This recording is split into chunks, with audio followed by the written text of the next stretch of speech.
07:55 am. December 7th, 1941. You are 19 years old, standing on the deck of the USS Arizona, and the sky above Pearl Harbor is full of airplanes that should not be there. For 1 second, you think it's a drill. Then you see the red circles on the wings. Someone screams a word you will never forget. Real. 6 hours ago, you were asleep. 6 hours ago, none of this existed. 6 hours ago, the worst thing on your mind was a letter you couldn't finish writing. Let's go back. It's Saturday night, December 6th. You're below decks, writing a letter by a bare bulb, and your hand is tired because you've started it 3 times. Dear Mom, it says, Pearl Harbor is beautiful. The water is so blue it doesn't look real. Don't worry about me. You mean it.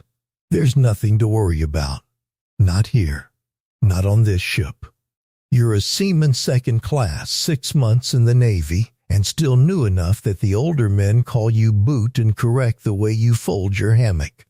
You share a bunk row with a kid from Ohio named Danny, loud, funny, terrible at cards, and the closest thing you have to a brother out here. 3,000 miles from anyone who knew you before this. Tonight, the fleet's bands are competing on the boat deck, ship against ship, in the Battle of the Bands, and half the crew is topside listening. Arizona's band just finished playing. You didn't win. Danny says next year you will. You laugh, because there might not be a next year for you on this ship. You almost weren't here at all. A transfer order nearly moved you to a destroyer 3 weeks ago. It fell through at the last minute. You joked to Danny that you got the safe one. The battleship, the big steel fortress that nothing could touch. You seal the letter but don't mail it yet. Mail call isn't until morning. You lie down. Danny's already snoring 2 racks over. Outside, the harbor is calm, ringed with lights with 40-some ships anchored close enough to touch. Somewhere out past the horizon, engines are turning that you cannot hear yet. Sunday starts slow, the way Sundays do. You wake before the bugle. Salt air through the porthole. Somewhere, a radio plays music from a Honolulu station, tinny and cheerful. The kind of song that makes you homesick and happy at the same time. Breakfast is eggs and coffee, and for once, nobody's complaining about the coffee. Men shuffle through the mess in various states of Saturday night recovery, some clean-shaven and sharp. Some still bleary from liberty in town. Colors go up at 8, the flag ceremony, the band assembling on the fantail again. And everyone who's on deck standing at attention in their dress whites. It's routine. It's peacetime. You've done it 50 times, and it has never once felt like anything other than ordinary. You think about your letter, folded in your jumper pocket. Mail call should be soon.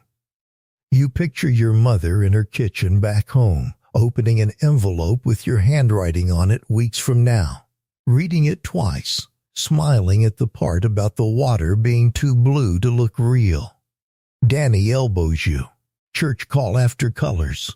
Are you coming? Maybe, you say.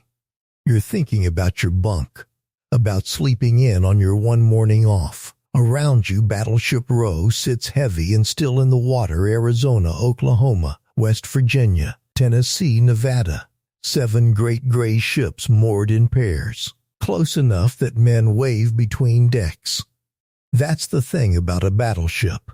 It doesn't feel like a target. It feels like the safest place in the world.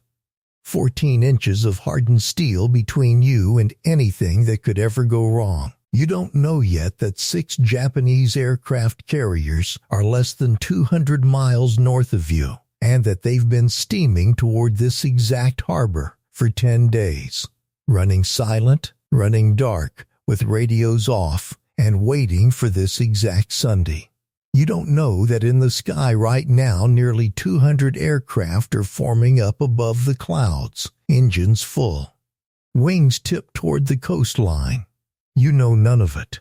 You're just a 19-year-old sailor on a Sunday morning, thinking about coffee and a letter and whether Danny will ever pay you back the $2 he owes you from last week's card game. The band finishes tuning up on deck for colors. Someone laughs at a joke you don't quite catch. At 7:48, far above you, the first wave crosses the coastline of Oahu. You still don't hear it yet, but you're about to. The first sound is wrong. Not the bugle, not colors, something deeper, something that shakes through the deck plates before your ears even register it. You look up. Airplanes, dozens of them. Diving low over Ford Island, someone near you says torpedo plane like it's a question, like saying it out loud might make it not true. Then you see the splash near Oklahoma's hull, then the explosion, close, real, a plume of water and fire where a moment ago there was only harbor. The band on deck stops mid-note. The flag hangs half raised. Danny grabs your arm. That's not a drill. That's not a drill. General quarters sounds high and urgent, and suddenly the deck that was calm 2 minutes ago is chaos men running for stations. Some still in dress whites, some barefoot, all running toward duties that suddenly matter more than anything ever has in your short life. You run too. Your body knows the drill, even though your mind hasn't caught up yet. Overhead, more planes, lower now, close enough that you see the pilots' faces for half a second before they're gone. Bombs are falling across the row. West Virginia takes a hit. Then Oklahoma again. The water in places is burning, which shouldn't be possible, but it is. Oil and fire spreading across the surface, like something out of a nightmare no one prepared you for. You reach your station. Your hands are shaking so hard you can barely grip the rail. Danny is somewhere behind you, you think. You can't be sure. You can't be sure of anything anymore. The sky is full of noise now, engines, explosions, and men shouting orders that come apart before they finish. You look up one more time. A single aircraft, high, lining up directly over your ship. It's 8:06 a.m. You feel it before you hear it, a pressure in your chest, like the whole ocean just took a breath and held it. Then, the sound arrives. Not an explosion. Something bigger than that word has ever meant. A bomb has found its way down through Arizona's deck, through the armor, and into the forward magazine, where over 1 million pounds of gunpowder wait in the dark. The ship doesn't shudder. It lifts. You're thrown off your feet. Fire rolls across the deck ahead of you, faster than a man can run, faster than thought. The forward part of the ship, where minutes ago men were setting up music, stands for a Sunday hymn.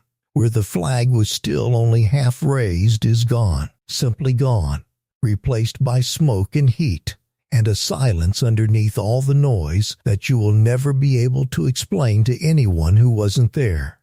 You don't think, you move. Through smoke, through heat that peels the air off your skin, toward the rail, toward the water. Because staying is no longer a choice that exists for you. You don't see Danny. You call his name once. No answer comes back through the smoke. You jump. The water is thick with oil burning in patches, and men are swimming through it toward the mooring quays, toward Ford Island, toward anywhere that isn't this ship anymore. You swim too, lungs burning, oil in your mouth, and someone pulls you the last few feet onto solid ground. You turn around. Arizona is still burning.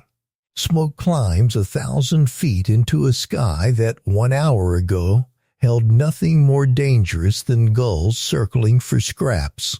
You sit on the ground, soaked in oil and seawater, and you don't cry, because there isn't room in your body for it yet. You just watch. You just breathe. You just count the seconds you're still alive to count. Somewhere on that ship, or in that water, is a letter that was never mailed, and a friend you never found. Later, they'll count it. Nearly 1,100 men were lost on the Arizona alone, most of them in the space of 9 minutes, the single deadliest loss of the entire attack. You survived. You don't know why. You will spend a long time not knowing why, turning it over in the dark, on nights when sleep doesn't come easy. Danny didn't. Weeks later, your mother receives your letter after all the one you wrote by that bare bulb, the one that said, "Don't worry about me." You never sent a second one explaining what happened after. You didn't know how to write those words. Some things don't fit on a page. Some men who lived through that morning stayed in the Navy and went on to other ships and other battles. Some couldn't get near open water again for the rest of their lives.